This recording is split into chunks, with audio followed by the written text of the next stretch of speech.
Meus irmãos, hoje nós estamos bem perto de terminar o estudo da Confissão de Fé Batista de 1644. Hoje vamos fazer mais 3 artigos. Eu quero a atenção de toda a igreja, tá? Despertem, fiquem atentos para o estudo. Nós temos 3 pontos importantes para tratar e o assunto que nós estamos aqui tratando ainda é eclesiologia, a nossa eclesiologia batista. Bom, relembrando a vocês a importância desse tema que estamos trabalhando, especialmente para nós que somos uma igreja batista.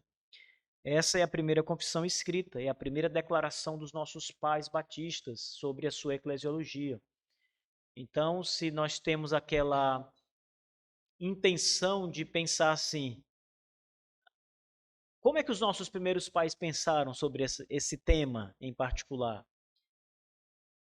O mais longe que a gente pode chegar nessa pesquisa histórica é aqui, é na nossa confissão de fé, a primeira que foi escrita. É a primeira declaração dos nossos pais acerca desse tema eclesiologia. Então, isso aqui e é uma declaração de fé não de um pai batista reformado, mas de uma sequência de igrejas, né? A confissão foi escrita, foi subscrita, assinada, recebida por 7 igrejas, depois por mais, mas inicialmente por 7 igrejas.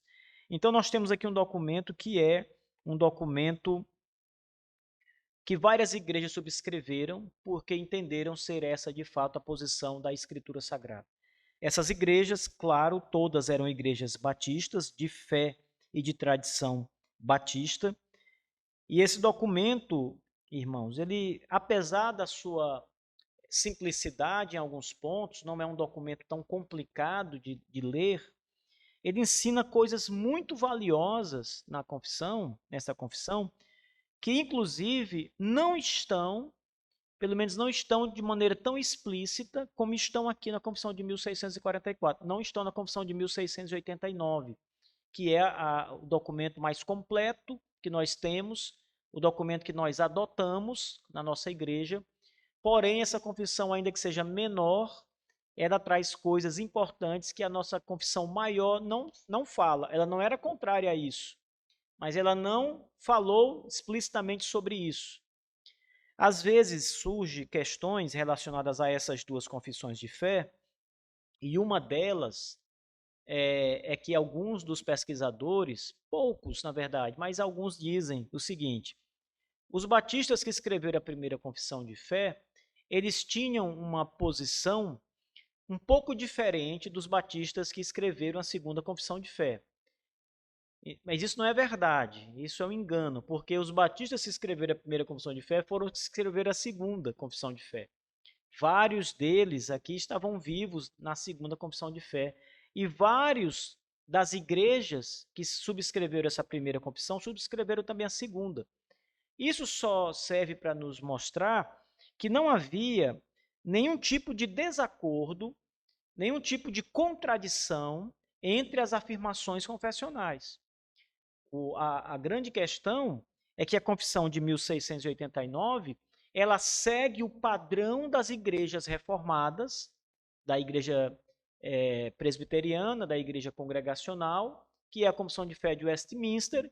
Aí vem a declaração de fé e ordem de Savoy, que também vem da confissão de fé de Westminster, e vem a nossa confissão de fé batista, que vem da declaração de Savoy, que vem da confissão de fé de Westminster. Então, você perguntar o seguinte, mas por que eles fizeram isso? Porque eles estavam mostrando, nossos pais em particular, estavam mostrando que a fé deles era a mesma fé reformada daqueles. Então, eles estavam ali no mesmo barco. A única diferença é na eclesiologia. Aliás, a grande diferença, porque há outras diferenças menores, como, por exemplo, a maneira de entender a aliança. Os batistas têm uma perspectiva diferente, um pouco diferente, né? Porém, não há contradição entre as duas confissões de fé, de maneira que quem subscreveu essa pôde subscrever a segunda, os que estavam vivos subscreveram a segunda sem nenhum problema. Hanser Knowles, que é um dos batistas reformados mais proeminentes na história batista do século XVII, viveu mais de 90 anos de idade, era um pastor. Ele subscreveu essa Confissão de 44, na versão de 1646, e subscreveu a Confissão de 1689, sem nenhum problema. Então, nós temos aqui um documento que é muito confiável. Bom, esta aula, irmãos, é a aula de número 23, e nós estamos falando sobre o título da aula, Autoridade e Responsabilidade na Igreja. Então, essa aula é importante para os irmãos, para que vocês conheçam algumas das suas responsabilidades como membros da igreja. Vamos lá, artigo 44, 45 e 46 nessa noite. Artigos 44, 45 e 46. Artigo 44 diz o seguinte: e como Cristo, para a manutenção desta igreja em santa e ordenada comunhão, estabelece alguns homens especiais sobre a igreja, os quais, por seu ofício, devem governar, supervisionar, visitar e vigiar. Assim também, para melhor preservar a mesma em todos os lugares, por meio de membros, ele deu autoridade e estabeleceu o dever a todos para que cuidem uns dos outros. Artigo 45. Os tais a quem Deus concedeu dons, sendo julgados na igreja, podem e devem, com a nomeação da congregação, pregar de acordo com a proporção da fé, e assim ensinar publicamente a palavra de Deus para edificação, exortação e consolo da igreja. Artigo 46. Assim, estando corretamente reunidos, estabelecidos e permanecendo em comunhão cristã e obediência ao Evangelho de Cristo, ninguém deve ser separado por falhas e corrupções, as quais podem ocorrer na igreja e em meio a eles, enquanto a igreja for constituída por homens sujeitos a falhas. Mesmo em verdadeiras igrejas constituídas, até que elas, em devida ordem, tenham buscado a restauração dos mesmos. Até aqui. Então, se vocês prestaram bem atenção, esses 3 artigos que nós lemos aqui, cada um deles traz alguns pontos importantes para nosso estudo, né? O último artigo que lemos agora fala sobre a ideia da paciência da igreja no processo disciplinar. Esse é um ponto, irmãos, que eu quero tratar com vocês com paciência hoje. O artigo 45 vai falar sobre a pregação como sendo os batistas entendem que ela é devida não somente aos pastores, mas àqueles homens que receberam dons e talentos de Deus para isso, eles também podem pregar. E o primeiro artigo que nós lemos, o artigo 44, vai falar do trabalho dos pastores, né, das responsabilidades deles, da autoridade deles, e também da igreja. Qual é dos critérios e obrigações da igreja local? Então, é isso que nós vamos ver aqui, irmãos. Então, o primeiro ponto que a nossa confissão destaca, aqui no artigo 44, é a afirmação de que Cristo estabelece líderes especiais na igreja, os quais têm a responsabilidade de governar, supervisionar, visitar e vigiar o rebanho. Note aí, meus irmãos, que a confissão ela fala de alguns homens especiais sobre a igreja e que estes homens eles são como Cristo. A função dos líderes, conforme a nossa confissão apresenta, não é simplesmente uma função administrativa. Vocês sabem que hoje os pastores nas igrejas, eles são os administradores da igreja, considerados assim, não é?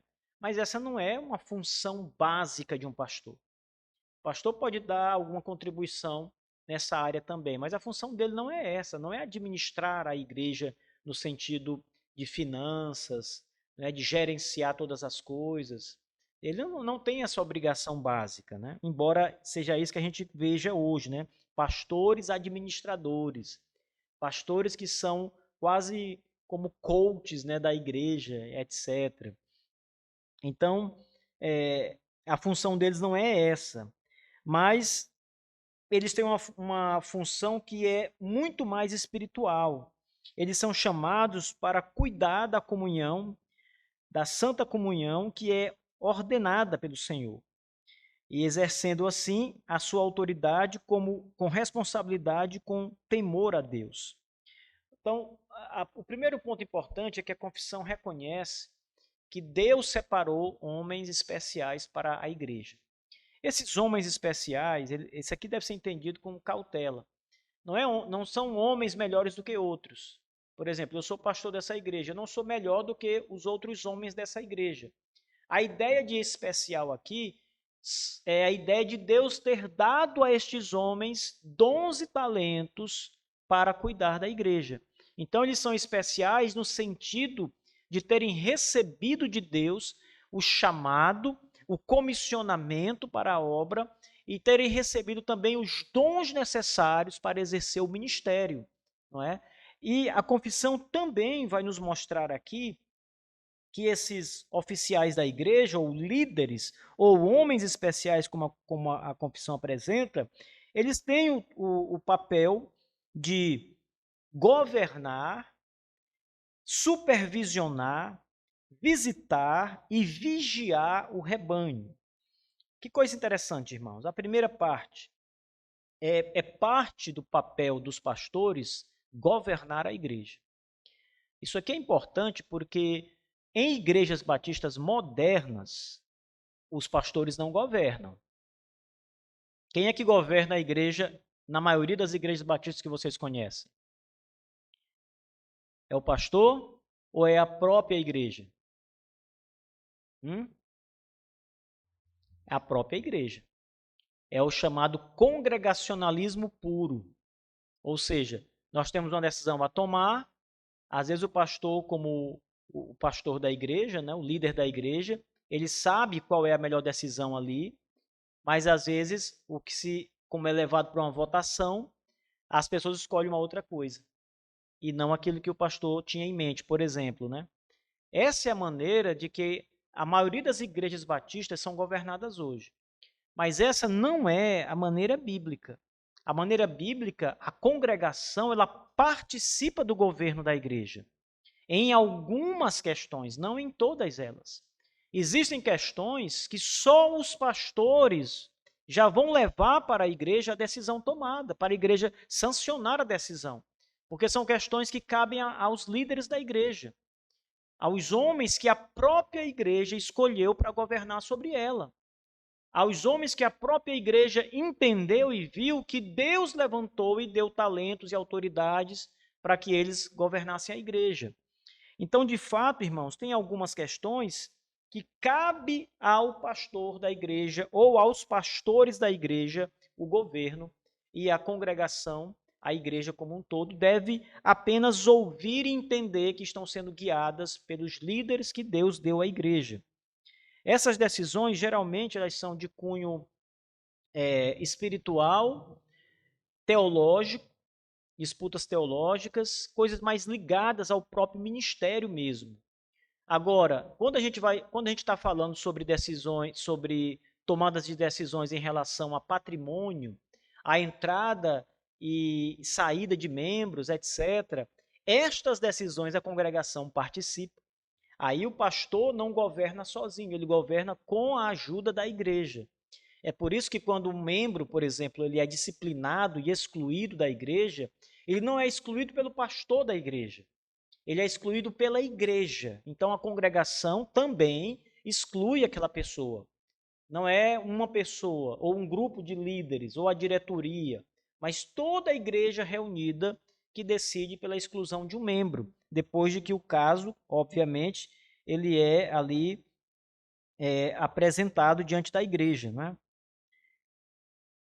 Os pastores também são chamados para supervisionar.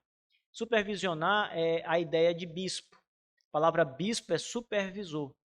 O bispo é aquele que, por exemplo, quando eu estou pregando aqui no púlpito, que é mais alto, né? Temos um altarzinho aqui, uma parte mais alta, elevada, e o púlpito está aqui. Então, se eu estiver em pé aqui, eu já tenho uma visão privilegiada de todos vocês. Mas se eu estiver numa parte mais alta, a minha visão é ainda melhor sobre toda a igreja, porque eu consigo ver melhor toda a igreja. E a palavra supervisor, em relação ao trabalho do pastor, é exatamente essa. Ao pastor cabe supervisionar o rebanho, saber como é que a irmã está, como é que andam as coisas naquela família, os problemas que tem ali, a outras coisas que acontecem naquela outra casa. Então, o pastor vai supervisionar o rebanho que Deus deu a ele para pastorear.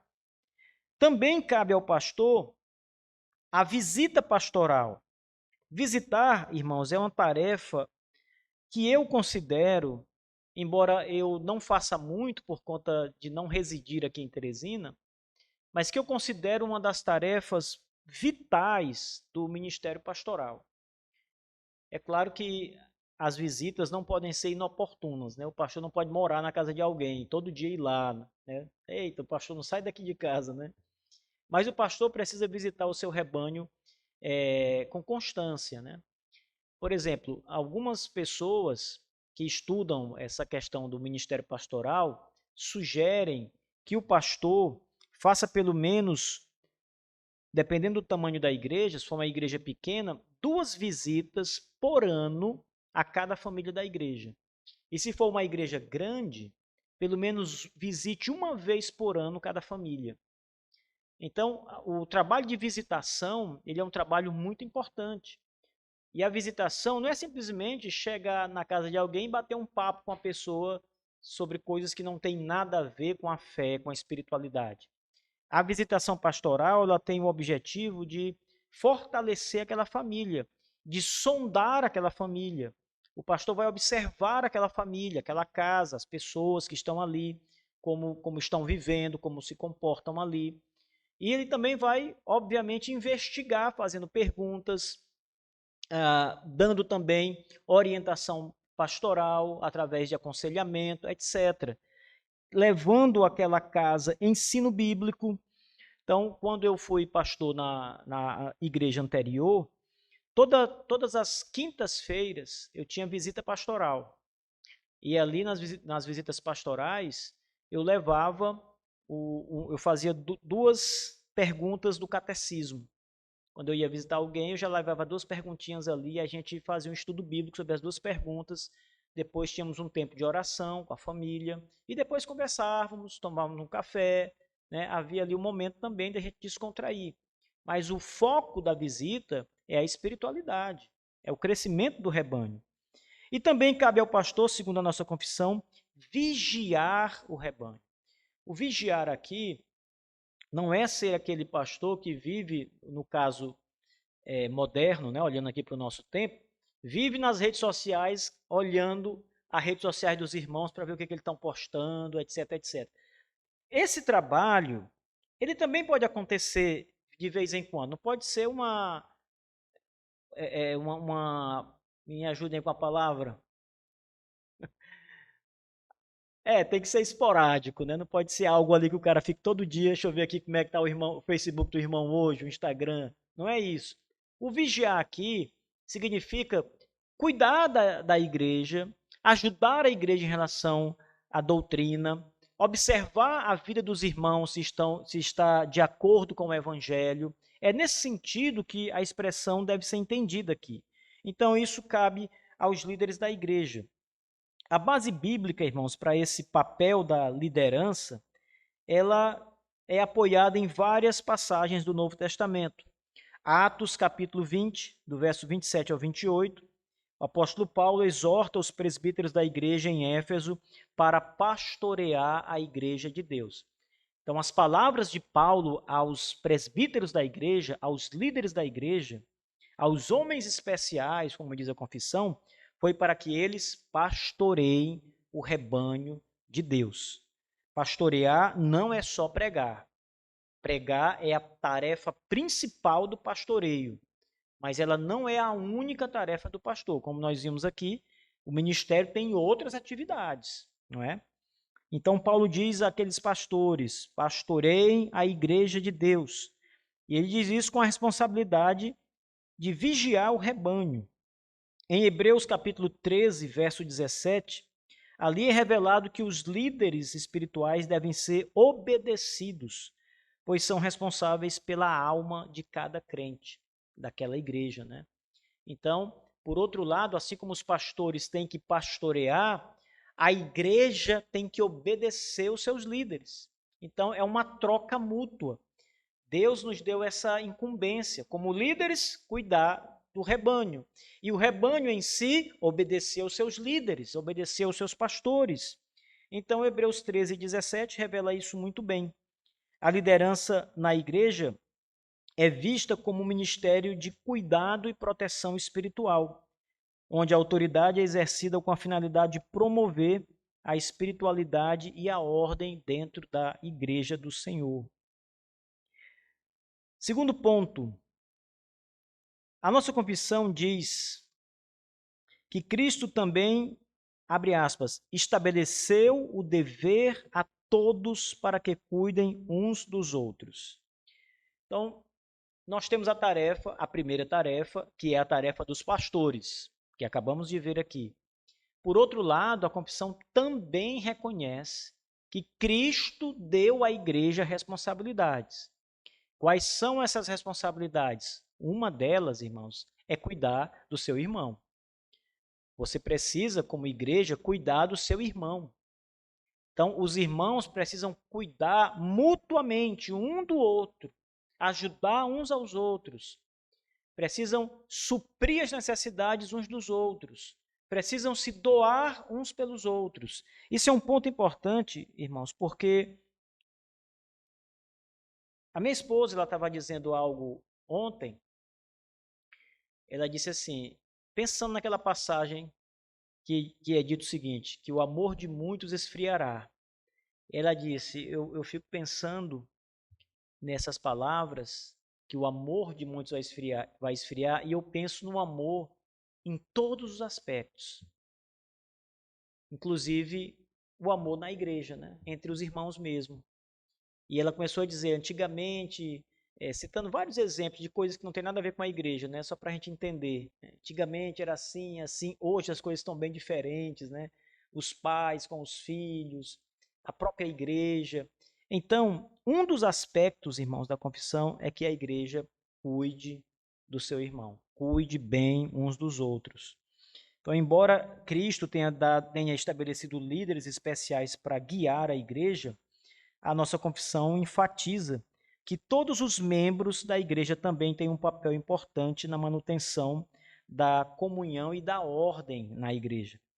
Essa autoridade e esse dever de cuidar uns dos outros não se limita aos líderes, mas são estendidos a todos os membros, sendo uma responsabilidade de cada um. Então, assim como os pastores têm deveres, a igreja também tem deveres especiais, né? Essa visão de responsabilidade da congregação, ela é vista em Gálatas capítulo 6, verso 1. Ali, os crentes são exortados, né, a corrigirem uns aos outros com mansidão. Palavras do apóstolo Paulo. A própria autoridade apostólica no Novo Testamento, quando se refere a esse aspecto, é muito clara, que cada irmão da igreja tem autoridade de corrigir um outro irmão quando for necessário em amor, com mansidão, não é? Não é com autoritarismo, mas desejando curar, sarar aquele irmão, ajudar aquele irmão. Mas veja, é um papel da igreja. Eu sei que vocês já viram ou ouviram muitas vezes pessoas dizendo o seguinte, eu não vou me meter, isso aí é com o pastor. Né? Não, deixa que o pastor resolve isso. Como se você, como um membro da igreja, não tivesse também a autoridade de fazer isso. Isso não é só do pastor. Isso é um dever de cada membro. Ora, se você vê o seu filho fazendo uma coisa errada, você vai deixar aquilo passar ou você vai corrigir ele ali naquele momento, para que ele não erre mais? É claro que você vai corrigir, não é? Então, na igreja, irmãos, é a mesma coisa. Aqui é uma família. Então, os irmãos, os membros dessa igreja, eles têm o dever, a obrigação e a autoridade de corrigir uns aos outros quando for preciso. A gente só precisa entender que essa correção deve ser sempre em amor. Deve ser visando o bem daquela pessoa, restaurar aquela pessoa. Não é para agredir, não é para machucar, não é para humilhar, não é para diminuir aquela pessoa, é para que ela melhore, para que ela seja restaurada de alguma pequena falha que ela tenha cometido ou qualquer que seja a questão. Em Hebreus capítulo 10, nos versos 24 e 25, ali são encorajados os membros a estimular-se mutuamente ao amor e às boas obras. Esse estímulo ao amor, obviamente, em primeira instância, é o amor uns para com os outros, né? O amor começa em casa, na nossa casa. Então, se eu não amo os membros da minha casa, como é que eu vou amar pessoas fora da minha casa? Então, tudo começa no que está mais próximo da gente, né? É o meu amor com a minha esposa, o meu amor para com meus filhos, depois o meu amor para com as pessoas próximas de mim ali, que não é a minha família nuclear, e assim vai se expandindo, né? Na igreja a mesma coisa. Então a igreja, ela é um ajuntamento de irmãos em Cristo em que cada membro tem a responsabilidade de contribuir para o bem-estar espiritual dos outros, exercendo vigilância amorosa e encorajamento para cada irmão. Experimente fazer isso, meus irmãos. Experimente, como um bom crente, amar mais o seu irmão. E amar aqui não é a questão apenas do sentimento de amar, é fazer algo por ele. Esse é um amor bíblico. É o amor que faz. É o amor que, por exemplo, está com fome, traz comida. Esse é o amor de verdade. Não é aquele que diz, eu vou orar por você. Oração é muito bom. Mas se você não fizer nada em termos práticos, isso não é um amor verdadeiro. O Cristo amou a igreja ao ponto de se entregar por ela. Então ele fez algo por ela. Não foi só um sentimento, né, abstrato no coração de Jesus pela igreja. Então havia um sentimento de amor pela igreja, mas uma ação foi feita pela igreja. Então quando você ama o seu irmão, não é só um amor sentimental, você faz algo por ele, você ajuda no que ele precisa. Você está pronto a ajudá-lo. Exato, amar ao próximo como a si mesmo, mandamento do Senhor. Então, esse ponto de vista da igreja em relação aos outros irmãos, ele é um ponto vital para a saúde da igreja. Ele marca, né, essa saúde espiritual da igreja, mostrando que ela não depende exclusivamente dos seus líderes, mas desse amor mútuo que nasce entre os irmãos, né? Todos os crentes são comprometidos em cuidar uns dos outros, como a Escritura ensina. Terceiro ponto, irmãos, o ministério da pregação. Esse ponto é importante, porque a pregação é onde Deus fala conosco. E nós sabemos que os homens da pregação são os ministros do Evangelho. Quando alguém vem para a igreja, o que ela espera ouvir? A pregação. De quem ele espera ouvir a pregação? Do pastor, não é? Geralmente é assim. Às vezes não é o pastor que prega, mas quem vem para a igreja diz, eu vou para a igreja, eu quero ouvir hoje a pregação. Ele tem em mente que o pastor vai pregar, não é que um ministro vai pregar, o pastor daquela igreja vai pregar. Mas nossos pais entenderam aqui que essa pregação não cabe exclusivamente aos ministros do evangelho. Então, no artigo 45, a Confissão de Fé Batista de 1644 aborda o ministério da pregação. E aqui nesse ponto enfatiza que aqueles a quem Deus concedeu dons espirituais, após serem reconhecidos pela igreja, devem pregar e ensinar a palavra de Deus para a edificação do povo de Deus. A pregação, segundo a confissão, não é um ato de autopromoção ou de exibição de sabedoria humana, mas um ministério que visa o bem espiritual da igreja, proporcionando edificação, exortação e consolo. Ora, veja bem, é claro que pessoas que não são pastores podem pregar na igreja. Mas é preciso entender que a igreja precisa reconhecer nestas pessoas os dons e talentos para que ela pregue. Ou seja, a igreja precisa ter muita responsabilidade quando o assunto é pregação da palavra. Ela não pode dar o púlpito para qualquer pessoa. Ela tem que ter certeza de que aquela pessoa tem dons e talentos para a pregação. Se ela tem dons e talentos para isso, é porque Deus concedeu a tal pessoa dons e talentos.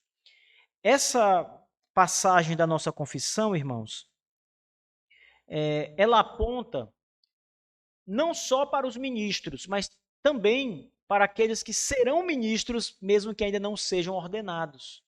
Para aqueles que Deus tem despertado a vocação ministerial pelos dons e talentos e que caminharão para o ministério da palavra, de serem pastores. E aqueles que, apesar de não serem pastores, como alguns diáconos, por exemplo, recebem dons e talentos para pregar. Então, todas estas pessoas que a igreja reconhece que têm os dons necessários, podem e devem exercer a pregação, desde que a igreja reconheça e desde que haja também a conformidade com o ministério pastoral. A pregação, portanto, ela é vista como um ministério indispensável para o crescimento e a sustentação da igreja. Os pregadores devem ser escolhidos com base nos dons espirituais reconhecidos pela congregação, e esse ponto também destaca o papel ativo da igreja na nomeação dos seus pregadores, evidenciando a participação de toda a igreja nesse processo. Então, quando eu falei agora há pouco para vocês sobre algumas decisões que a igreja toma, essa é uma delas, né? Então, se a igreja reconhece que um determinado irmão tem esses dons e talentos, a igreja pode, conversando com o seu ministro, obviamente, entrando em acordo com ele, para que ele veja e entenda isso também, reconhecer que aquele irmão pode pregar.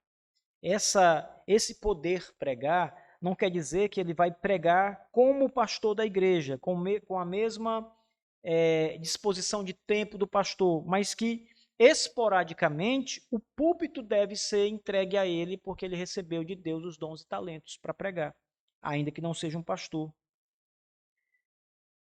Isso aqui é diferente, por exemplo, do que as igrejas evangélicas reformadas naqueles dias pensavam. Então, isso aqui também é um ponto singular entre nós batistas, porque entre os episcopais e entre outros grupos daqueles dias, a pregação era um ato exclusivo dos pastores. Só os pastores pregavam. Mas nossos pais batistas entenderam que não.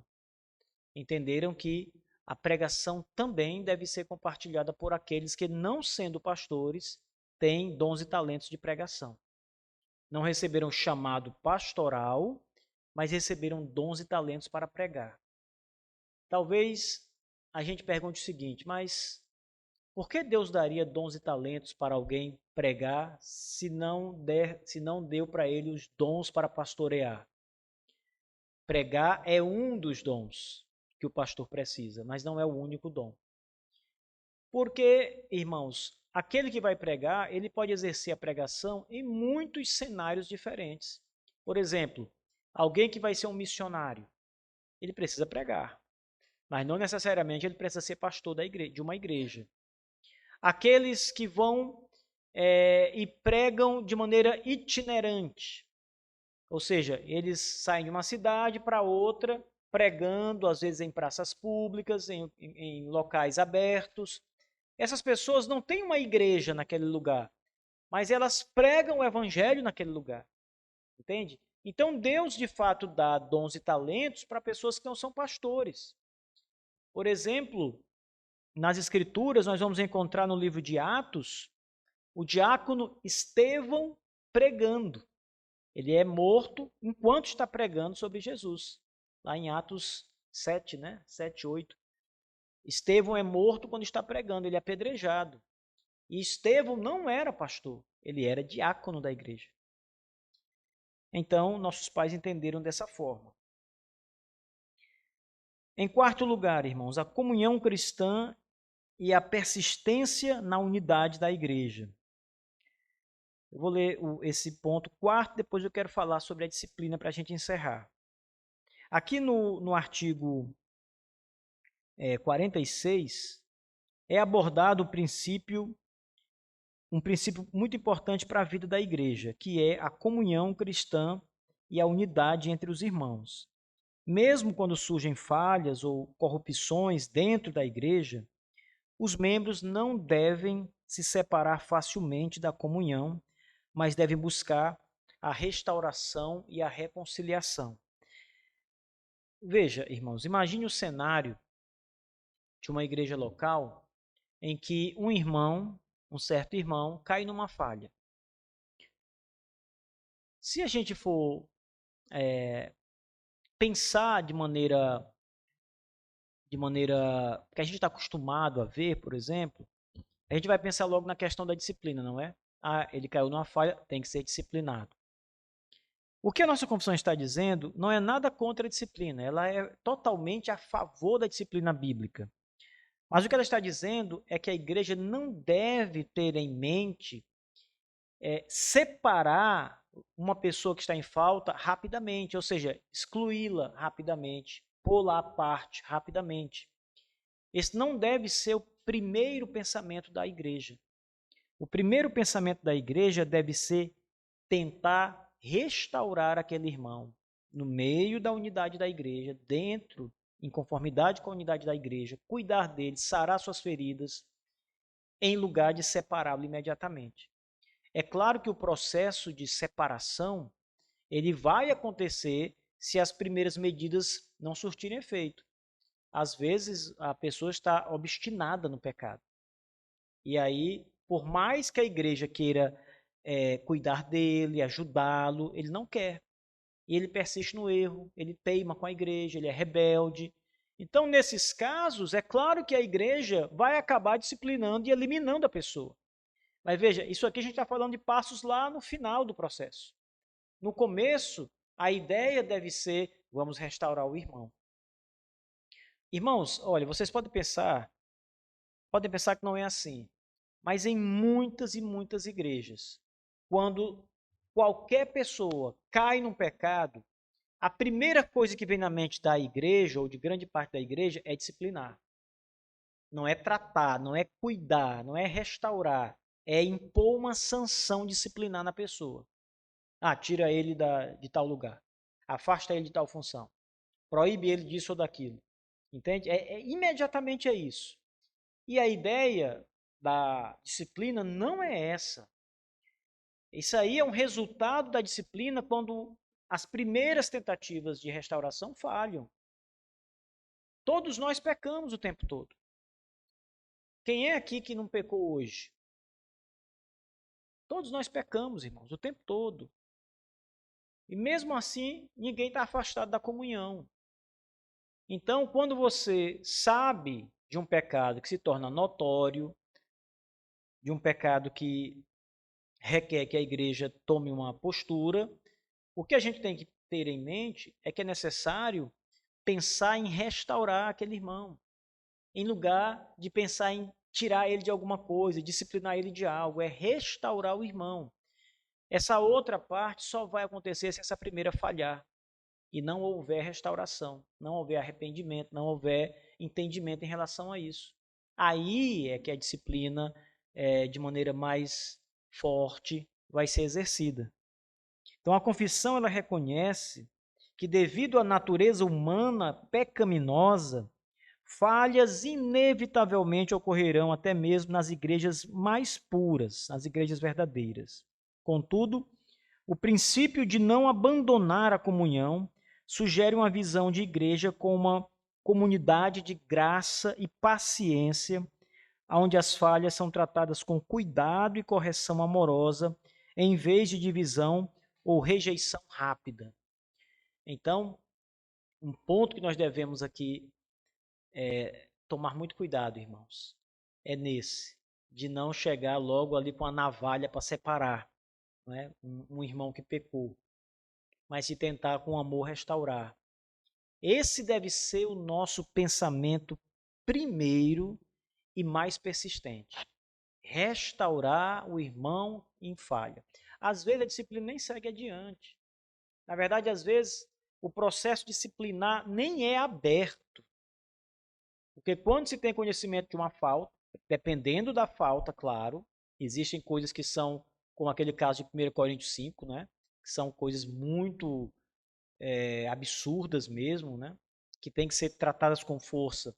Mas veja, existem outras modalidades de pecado que são menos escandalosos, que nem será necessário iniciar um processo disciplinar.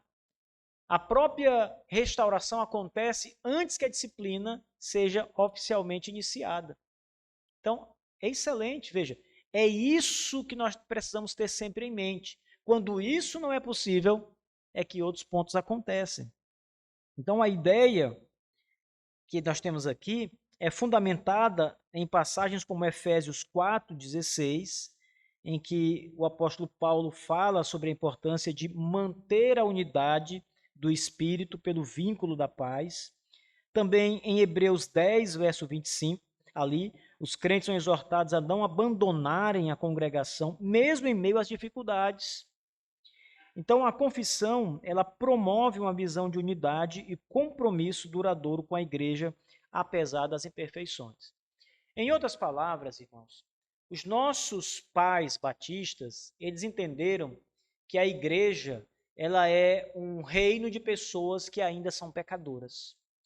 É um reino de pecadores redimidos pelo sangue de Cristo, que têm os seus pecados perdoados pelo Senhor Jesus Cristo.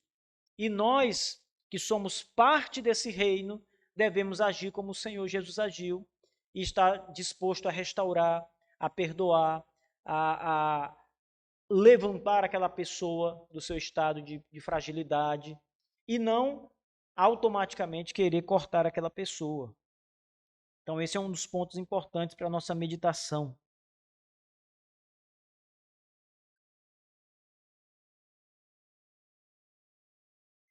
E, finalmente, irmãos,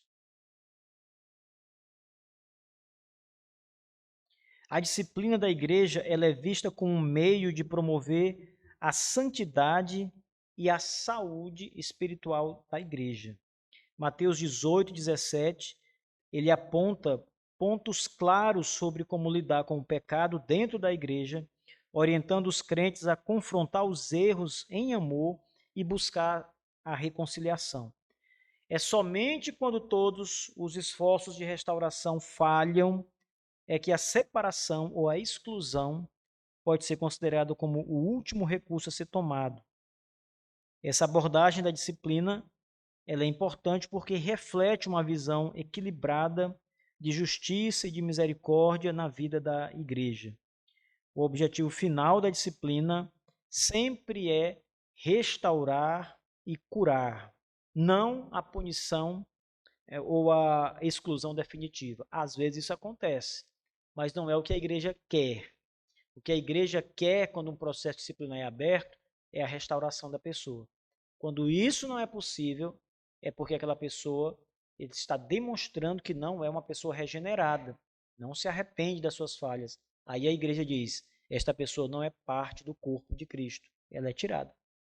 Então esse é o ponto. Mas vejam bem, o ensino aqui dos nossos pais em relação a isso é que toda tentativa e toda força e todo cuidado da igreja deve ser em tentar restaurar os caídos. Meus irmãos, não há coisa mais dolorosa na igreja do que processos disciplinares. Então, a disciplina da igreja não é motivo de alegria, nunca é motivo de alegria, nunca. O nosso desejo sempre deve ser de ver aquela vida em arrependimento e de volta à comunhão, aquela vida que está sendo ali disciplinada. Mas quando isso não acontece, ela é retirada. E mesmo quando isso acontece, nós nos entristecemos, porque era uma pessoa que nós tínhamos como irmão, que nós amamos como irmão e agora tem demonstrado essa falha e demonstrado que não era um irmão verdadeiro. Então nós ficamos tristes com isso. Nós não vamos nos alegrar com isso. A Bíblia diz que Deus, ele não tem prazer na morte do ímpio. Do ímpio, veja só. Então, embora o ímpio seja condenado justamente, Deus não sente prazer nisso, nessa condenação. A igreja também não deve sentir prazer quando alguém é disciplinado. Tem gente que fica feliz, alegre, o coração palpitando de alegria porque tal pessoa foi disciplinada como eu queria, está aí, bem feito para ela, tal. Não deve ser o nosso pensamento, irmãos. Não deve ser. A gente tem que lutar contra o velho homem que tem essas características todas. Mas não deve ser o nosso pensamento. Bem, irmãos, vamos então parar por aqui. Se alguém tiver perguntas sobre esse tema que nós vimos hoje, por favor, fiquem à vontade aí para perguntar. Vou começar aqui com o João, que eu sei que o João gosta de fazer umas perguntas aí.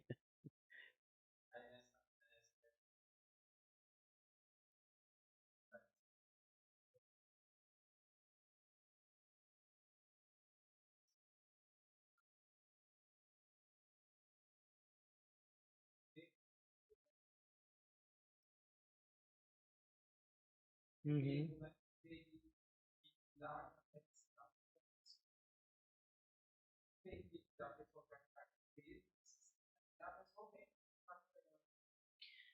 A confissão diz aqui, em outras palavras, né, que a igreja é uma comunidade que reflete a graça e a paciência do Senhor, né? Então, o nosso Senhor Jesus, irmãos, ele foi muito paciente. Se nós olharmos para nós mesmos, quanta paciência Jesus teve conosco. E tem ainda hoje, né? Conosco. Nós que somos pecadores e ele sempre ali nos amando, intercedendo por nós continuamente. Então, por que que a igreja, ou seja, por que que nós não seríamos também pacientes e graciosos com aqueles que falham? Essa paciência e graciosidade que o João falou aí, ela é um reflexo de Cristo em nós. Então, se nós somos uma igreja, por exemplo, que almeja sempre disciplinar, cortar, tem prazer na disciplina, irmãos, isso não é um reflexo de Jesus, a gente está refletindo outra pessoa, não Cristo, porque não é o reflexo de Cristo. Então a gente tem que olhar para isso. Será que eu estou sendo como o meu Senhor Jesus se eu não tenho misericórdia no coração? Se eu não quero a restauração, se eu quero ver o sujeito ali sendo humilhado, massacrado, expulso da igreja, recebendo ali uma sanção severa da igreja, perdendo todos os direitos na igreja. Se isso é que me dá prazer, de onde vem esse sentimento? De Cristo ou de outro? Será que eu estou em Cristo ou estou em outro? Entende? A igreja ela deve refletir o caráter do nosso Senhor Jesus, ser como ele, parecido com o Senhor.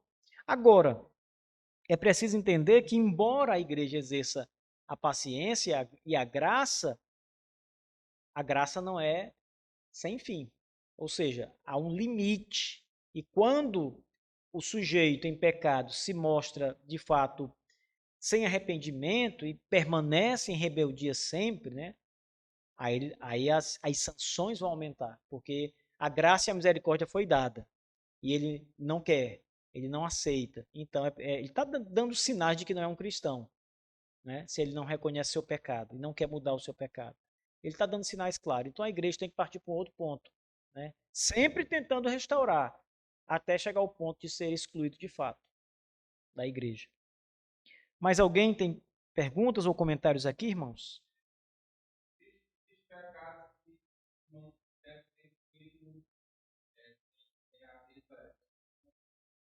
Existe. É o exemplo que eu mencionei aqui, não é, de Paulo.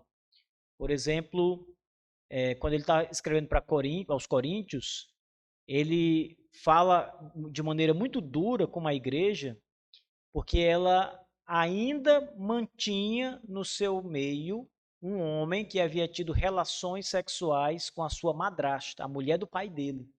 O pai dele era casado com essa mulher e esse rapaz da igreja tinha um caso com ela. Então, ó, isso é um escândalo muito grande, né? Então, como eu mencionei agora há pouco, olha, esse pecador aí, Paulo também visou a própria disciplina dele para a restauração dele. O texto diz isso. Paulo manda discipliná-lo de maneira mais dura, na expectativa de que ele se arrependa do seu pecado. E veja, irmãos, não sei se vocês já perceberam isso, depois leiam com atenção. Esse pecador volta para a igreja. Esse aqui que tem esse pecado grave. Depois procure com calma essa leitura. Esse homem é restaurado e volta ao convívio da igreja. Não é ali na mesma passagem, é depois, vocês vão ver, no decorrer da carta. Daí a importância de ler o livro inteiro, entendeu? De ler e também as outras partes da Bíblia, né?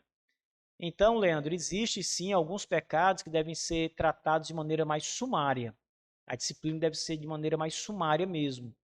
Porém, nem todos os pecados que acontecem na igreja devem ser tratados de maneira sumária. A maioria deles deve ser tratada com amor e misericórdia, visando a restauração da pessoa, sem separá-la da igreja. Entende? Porém, há exceções. Esse exemplo que eu dei é um deles. Exceções que há. As exceções, na verdade, nós temos alguns exemplos na Bíblia, como esse que eu citei. Porém, é a igreja local que vai decidir quais são as exceções.